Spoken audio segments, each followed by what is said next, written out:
امرین 4 بجے تک گھر پہنچ جاتی تھی، مگر آج مزید 4 گھنٹے اوپر ہو گئے تھے اور ابھی تک اس کا کوئی نام و نشان نہیں تھا۔ صباحت بیگم کے دل کو پنکھے لگے ہوئے تھے۔ یا اللہ، دوسری بار دوسری بیٹی کے لیے اس کڑے امتحان سے نہ گزارنا۔ میری ہڈیاں گھس گئی ہیں، مجھ میں مزید ذلیل ہونے کا دم خم نہیں رہا۔ وہ بے قراری سے ادھر ادھر ٹہل رہی تھی۔ شاہین نے ان کے کہنے پر لیلا انسٹیٹیوٹ فون کیا تھا، مگر وہاں سے کوئی جواب نہیں آ رہا تھا۔ حوصلہ رکھیں بی بی جان، ایسے ہلکان ہونے سے کیا فائدہ؟ شاہین لاؤنج میں تخت پر پاؤں لٹکائے بڑی تشویش سے انہیں دیکھے جا رہی تھی۔ میرے دل میں اگل اٹھ رہے ہیں۔ تمہارے بابا جان اپنے دوست کے بیٹے کی شادی میں گئے، کوئی پل گزرتا ہوگا اور وہ واپس آتے ہوں گے۔ میں اس کی ساری سہیلیوں کے گھر بہانے بہانے سے فون کر کے پوچھ چکی ہوں، خدا جانے وہ کہاں ہے اور کس حال میں۔ اے نمرا، ایک گلاس پانی پلانا، حل خشک ہوتا جا رہا ہے۔ وہ نڈھال ہو کر بالآخر تخت پر بیٹھ گئی۔ پریشان تو شاہین بھی کم نہیں تھی، مگر اس کی پریشانی کی وجہ دوسری تھی۔ وہ جانتی تھی کہ کن لوگوں کے جال میں امرین پھنسی ہوئی ہے۔ اسے رہ رہ کر اس کی گفتگو یاد آ رہی تھی۔ لیلا آنٹی کہتی ہیں خراب کام کرو، اور ان کے خراب کاموں کی تفصیل سن کر شاہین کلیجہ تھام کر رہ گئی تھی۔ کیا لیلا نے اسے چارے کے طور پر کسی اور شخص کے حوالے کر دیا؟ ہو سکتا ہے اسے ہیروئن دے کر بے سدھ کرنے کے بعد کسی کو پیش کر دیا، اور یہ سوچتے اس کی روح کہاں اٹھی۔ تھوڑی دیر بعد بابا جان آ گئے۔ کیا امرین نہیں آئی؟ بخاری صاحب کے قدموں تلے سے زمین نکل گئی۔ کیا نمبر ہے اس کے انسٹیٹیوٹ کا؟ ادھر دو، پتہ دو مجھے۔ عزت و حمیت کے اونچے میناروں سے ایک اور کنکر گرتا ہوا دکھائی دے رہا تھا۔ پتہ کیا ہے وہاں سے، کوئی نہیں اٹھا رہا۔ یہ سب تمہاری نحوست اور کم عملی کا نتیجہ ہے صباحت بیگم۔ میں ان کورسوں کے حق میں نہیں تھا۔ تم نے ہی کہا تھا اس بچی کا دل ٹوٹا ہوا ہے، کچھ ہنر سیکھ لے گی تو دل بہل جائے گا اور کام کا سلیقہ بھی آ جائے گا۔ بولو، بتاؤ اب کہاں اور کن سے پوچھ گچھ کروں اپنی غیرت کا جنازہ اٹھانے کے لیے؟ اور بالکل اسی وقت فون کی گھنٹی بجی۔ بخاری صاحب نے جھپٹ کر فون اٹھایا۔ جی یہی نمبر ہے، میں تھانے سے انسپکٹر نواز حسین بات کر رہا ہوں۔ میرے پاس آپ کی بیٹی امرین کے متعلق ایک اہم اطلاع ہے۔ تھانے سے؟ میری بیٹی کے متعلق؟ تھانہ؟ پاس کھڑی صباحت بیگم نے دل دہلا لینے والے انداز میں سینے پہ ہاتھ رکھ کے رکھا۔ الہی خیر، الہی خیر۔ آپ کی بیٹی مشہور ہیروئن سمگلر لیلا شاہ کے اڈے سے ہیروئن پیتے ہوئے پکڑی گئی ہے۔ اس وقت وہ دیگر ملزمان سمیت تھانہ کوہسار میں بند ہے۔ پتہ چلا ہے کہ وہ کچھ ماہ سے لیلا شاہ کے اسسٹنٹ کے طور پر بھی اس کے ساتھ کام کر رہی ہے۔ بہتر یہی ہوگا کہ آپ تھانے آ جائیں، باقی تفصیلات ملاقات پر گوش گزار کی جائیں گی۔ خدا حافظ۔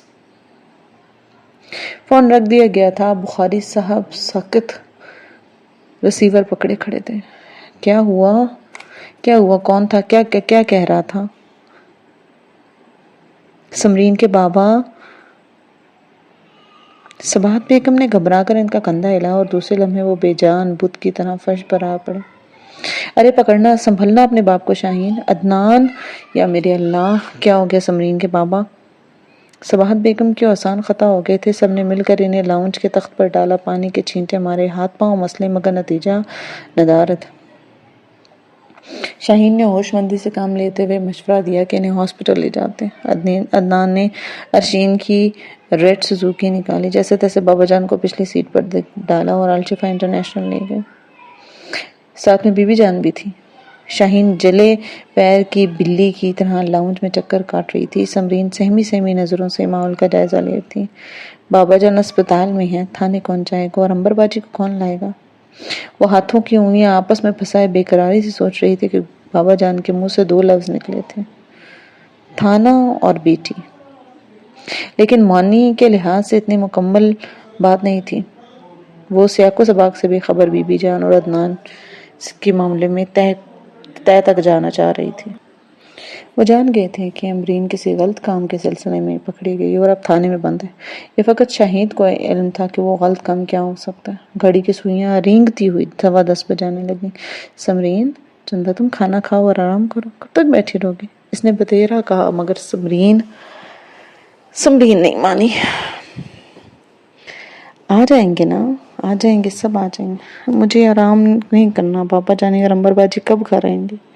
بچی کو بھی حالات کی سنگینی سراسیمہ کر دیا تھا۔ آ جائیں گے، تم دعا کرو۔ اور کھوئے کھوئے انداز میں اس کا سر سہلانے لگے۔ تقریباً 10:30 کے قریب وہ لوگ واپس آئے۔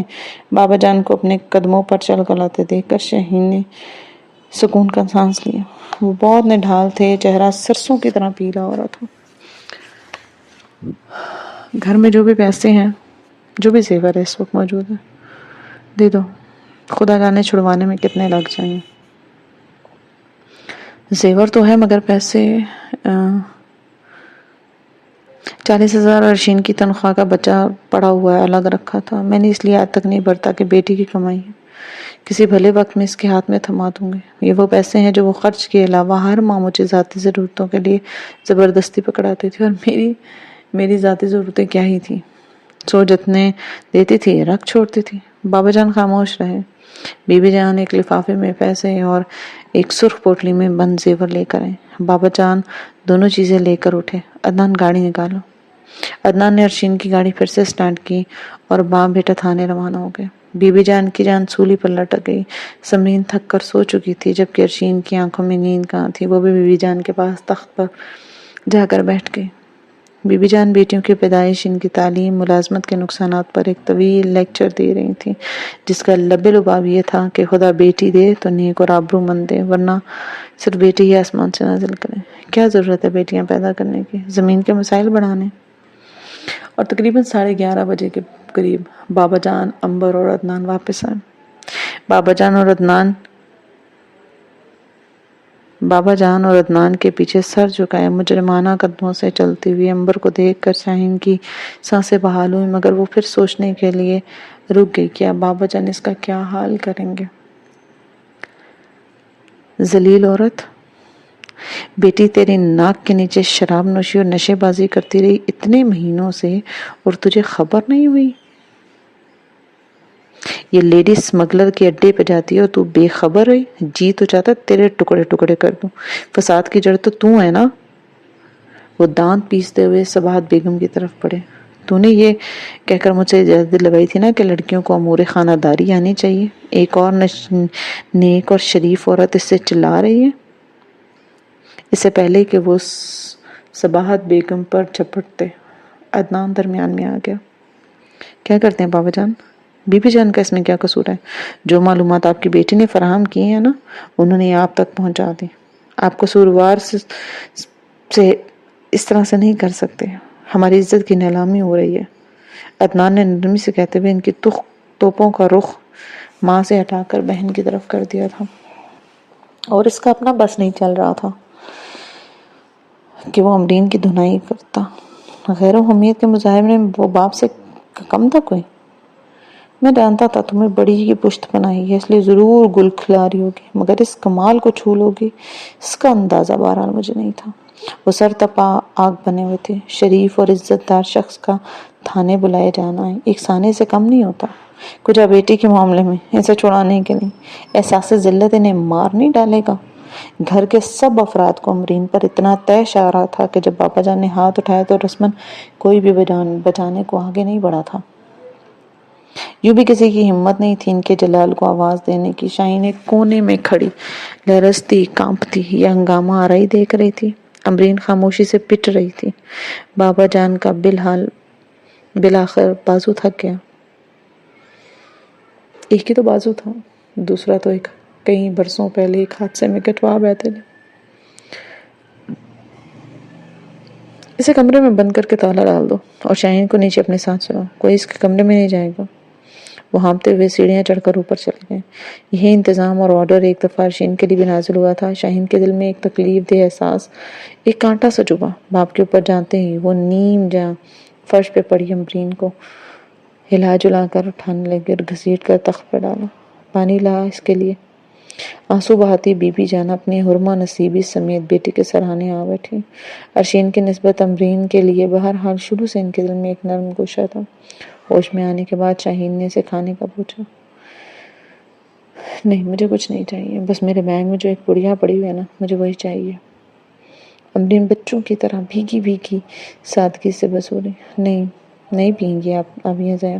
حالت دیکھی ہے آپ نے اپنی؟ بی جان نے غصے سے ایک دھموکا جا، قصور تو میرا ہے نا، میں نے کیوں نہیں دھیان دیا تیری گری گری حال سے بے حال حالت پر؟ ذہن میں تو آتا تھا کہ تجھے دن بدن گھن کیوں لگتا جا رہا ہے، مگر یہ علم نہیں تھا کہ سبب اتنا زہریلا ہوگا۔ شاہین بی جان کے کہنے پر سے سہارا دے کر اوپر والے کمرے میں لے گئے، اپنے کپڑے نکالے اور کتابیں وغیرہ لے کر وہ بابا جان کے حکم کے مطابق بی جان کے پاس آ گئے۔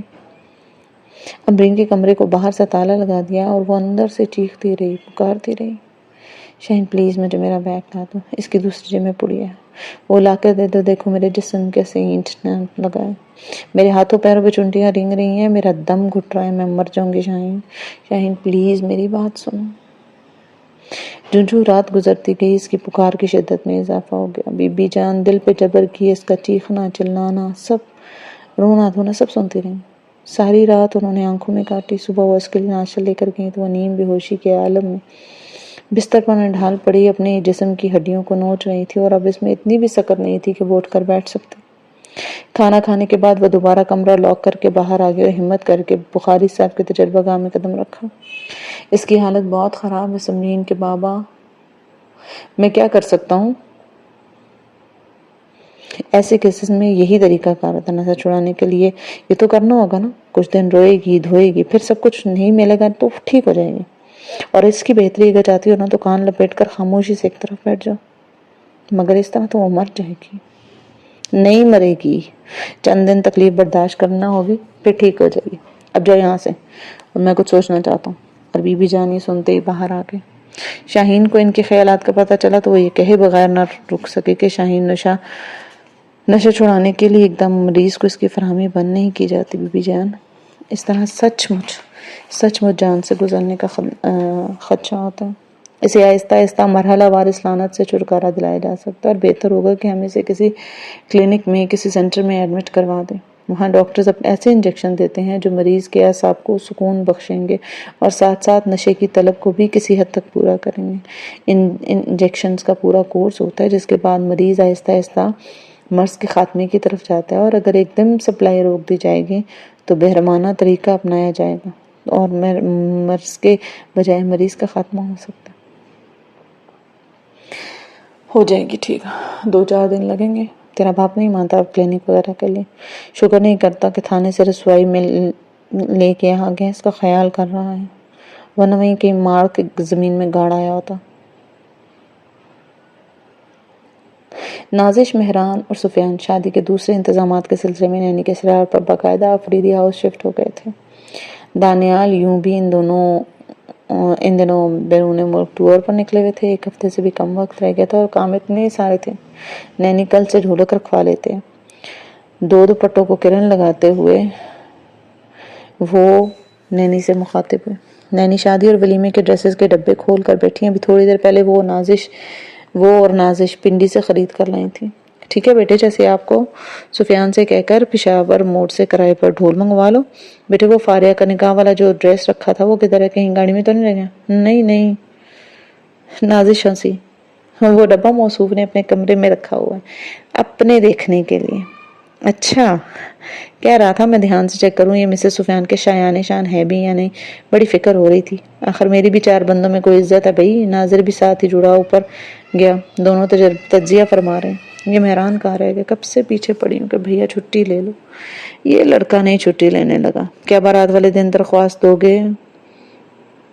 پتہ نہیں، دلہن کو پسند بھی آئیں گے یہ جوڑے کہ نہیں۔ نینی دورے نایاب کا شادی کا میرون اور فون کلر کے کمبینیشن والا دبکے اور کورے کے کام سے بوجھل لہنگا دوبارہ ڈبے میں سیٹ کرے تھے۔ میں نے تو بہت کہا تھا کہ ساتھ چلو اپنی پسند کا لے لو، مگر وہ مانی ہی نہیں، بہت سادہ طبیعت، بہت شرمیلی طبیعت کی ہے۔ نینی اپنی فطرت کے ہاتھوں مجبور تھیں، اس لیے وہ مرضی کے خلاف رشتہ ہونے کے باوجود مہران کے حوالے سے دورے نایاب کے دل میں امٹتے پیار اور شفقت کو نہ روک پائیں۔ پسند کیوں نہیں آئیں گی، یہ ون چوائس ہے آپ کی، یوں بھی وہ بہت سرخ و سفید ہے، میرون رنگ میں ایک دم اٹھے گی۔ اسی لمحے مہران اندر داخل ہوا۔ بیٹے آپ چھٹی کب لے رہے ہو؟ کل سے چھٹی پر نہیں سمجھے نینی؟ اس نے چھٹی نگاہ میرون و فون کلر کے لہنگے پر ڈالی، وہ سمجھ گیا تھا یہ ہے تمام کس کے لیے۔ فی الحال تو ایک گرما گرم خبر سنی، آپ مجھ پہ یقین نہیں کرتی تھی نا؟ بہت تعریف کرتی تھیں ان موصوفہ کی کہ خاندانی شرافت و نجابت اور نیک دلی. ان کی بہن کے کارنامے سنے. وہ ان کے قریب بیٹھ کر گویا طنزیہ انداز میں مخاطب ہوا. ان کی چھوٹی بہن امبرین صاحبہ کل ہیروئن فروشی کے ایک اڈے سے گرفتار کی گئی ہیں. آدھی رات کو ان کے والد صاحب آئے, بیٹی کو چھڑا کر ساتھ لے گئے. ارے نہیں, بے اختیار نینی اور نازش کے منہ سے بیک وقت نکلا. جی ہاں ایسا ہی ہے. شکر کیجئے جو میں ایسے خاندان کی بہو کو گھر نہیں لایا, ورنہ مفت میں بدنامی گلے پڑتی. ابھی تو آپ کو موصوفہ کے اور اوصاف نہیں پتا جن کو زبان پر لاتے ہوئے میری غیرت پر زد پڑتی ہے. وہ سرخ چہرہ سمیت اوپر چلا گیا. ارے بیٹی, ڈاکیا آیا تھا پنڈ کا, یہ خط دے گیا تمہارے نام. لال دین چوکیدار گاؤں میں ڈاک کی ترسیل کا کام کرتا تھا. جو ہی ارشین نے سوشل ڈائجسٹ کے آفس سے چھٹی کے بعد گھر میں قدم رکھا, وہ مستعدی سے دروازے پہ. شکریہ چاچا. وہ ایک کارڈ تھا مس ارشین بخاری کے نام پر. یہ ہمیں کس نے یاد کر لیا اس ویرانے میں. اس کا پہلا دھیان سعد کی طرف گیا کیونکہ وہی اس کے ٹھکانے سے واقف تھا. اس نے لفافہ چیک کرنے سے پہلے پشت پر نگاہ ڈالی. لکھا ہوتا فرام مہران آفریدی. وہ بری طرح چونک گئی. کیا بھیجا ہے جناب عالی نے اس الجھن و تجسس کے عالم میں. اس نے اس کو کھولا. اندر سے خوبصورت سے شادی کا کارڈ نکلا. ایس پی مہران آفریدی ہمراہ سب انسپکٹر در نایاب شادی خانہ آبادی. بروز جمعہ تاریخ 10 مئی ہونا قرار پئی. آگے مزید تفصیلات بھی تھیں, رسم حنا, بارات کی روانگی, ڈنر, دعوت ولیمہ وغیرہ وغیرہ, مگر ارشین کی آنکھیں وہاں تک پہنچنے سے پہلے ہی دھندلا گئی تھیں. امبرین کو کمرے میں بند کیے ہوئے آج دوسرا دن گزر چکا تھا. شاہین دوپہر کا کھانا لے کر بی بی جان سے چابی مانگ کر اوپر پہنچی. لاک کھول کر اندر دیکھا تو ڈبل بیڈ خالی تھا. یقیناً باتھ روم میں گئی ہوگی. اس نے کھانا بیڈ کی سائڈ پہ رکھا. 5-10 منٹ انتظار کیا اور ساتھ ہی اس نے باتھ روم کا دروازہ بھی کھٹکایا. جواب نہ ملنے پر دھکیلا تو دروازہ کھل گیا. دوسرے لمحے اس کا جی دھک سے رہ گیا. باتھ روم خالی تھا. اس کی نظر روشندان پر پڑی تو روشندان کی کھڑکی کھلی ہوئی تھی. امبرین کس طرح فرار ہو سکتی ہے؟ خدا جانے اتنی طاقت کس طرح اس میں آ گئی تھی, یا شاید طلب نے حد درجہ مجبور کر دیا تھا. جاننے کے لیے کہ امبرین نے اگلا قدم کیا اٹھایا تھا اور کیا مہران آفریدی شادی کر لے گا در نایاب سے, بندے رہیے. آج کی ایپیسوڈ اچھی لگتی ہے تو do like, share, comment and subscribe to my YouTube channel. ملتے نیکسٹ ایپیسوڈ میں. تب تک اپنا ڈھیر سارا خیال رکھیے. اللہ حافظ.